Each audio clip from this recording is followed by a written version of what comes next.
ବାଲେଶ୍ୱରରେ ଷଷ୍ଠ ଜିଲ୍ଲା ପରିଷଦର ସପ୍ତମ ବୈଠକ ସ୍ଥାନୀୟ ଜିଲ୍ଲା ପରିଷଦ ସଭାଗୃହରେ ଅନୁଷ୍ଠିତ ହୋଇଯାଇଛି। ଏଥିରେ ଜିଲ୍ଲା ପରିଷଦ ସଭାପତି ନାରାୟଣ ପ୍ରଧାନ ଅଧ୍ୟକ୍ଷତା କରିବା ସହିତ ଜିଲ୍ଲାର ବିକାଶ ଓ ଲୋକଙ୍କର ସମସ୍ୟା ସମାଧାନ ଉପରେ ଗୁରୁତ୍ୱାରୋପ ପୂର୍ବକ ସଭାକାର୍ଯ୍ୟ ଆରମ୍ଭ କରିଥିଲେ।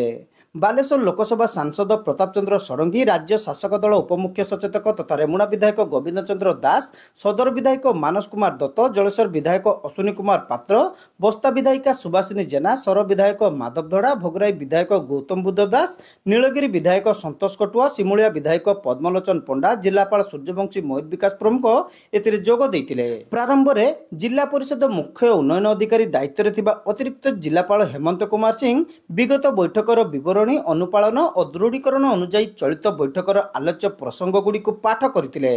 ବୈଠକରେ ଗ୍ରାମ ପଞ୍ଚାୟତ ବୈଠକରେ ଜିଲ୍ଲା ପରିଷଦ ସଭ୍ୟମାନଙ୍କର ଭୂମିକା, ଏସ୍ଏଫ୍ସି ସିଏଫ୍ସି ପ୍ରକଳ୍ପ ଅନୁମୋଦନ, ପାନୀୟ ଜଳ ବିଭାଗ ଦ୍ୱାରା ନିର୍ମାଣାଧୀନ ବିଭିନ୍ନ ପ୍ରକଳ୍ପ, ବିଦ୍ୟୁତ୍, ଗ୍ରାମ୍ୟ ଉନ୍ନୟନ, ପୂର୍ତ୍ତ ବିଭାଗ, ଜଳସେଚନ, ଶିକ୍ଷା, ସ୍ୱାସ୍ଥ୍ୟ, ଖାଦ୍ୟ ଯୋଗାଣ, ପର୍ଯ୍ୟଟନ ଓ ସମନ୍ୱିତ ଶିଶୁ ବିକାଶ ବିଭାଗ ଉପରେ ଆଲୋଚନା କରାଯାଇଥିଲା।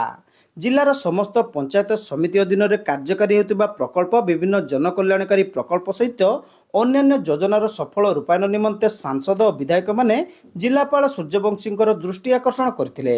ବୈଠକରେ ଉପସ୍ଥିତ ସଦସ୍ୟମାନେ ସେମାନଙ୍କ ଦ୍ୱାରା ଆଗତ ପ୍ରସ୍ତାବିତ ପ୍ରକଳ୍ପଗୁଡ଼ିକର କାର୍ଯ୍ୟ ତ୍ୱରାନ୍ୱିତ ସହ ସମ୍ପୂର୍ଣ୍ଣ ଏବଂ ସଫଳ କରିବା ପାଇଁ ପ୍ରସ୍ତାବ ରଖିଥିଲେ। ଶେଷରେ ଜିଲ୍ଲା ପରିଷଦର ଉପସଭାପତି ଅନୁସୂୟା ପ୍ରଧାନ ସମସ୍ତଙ୍କୁ ଧନ୍ୟବାଦ ଦେଇଥିଲେ।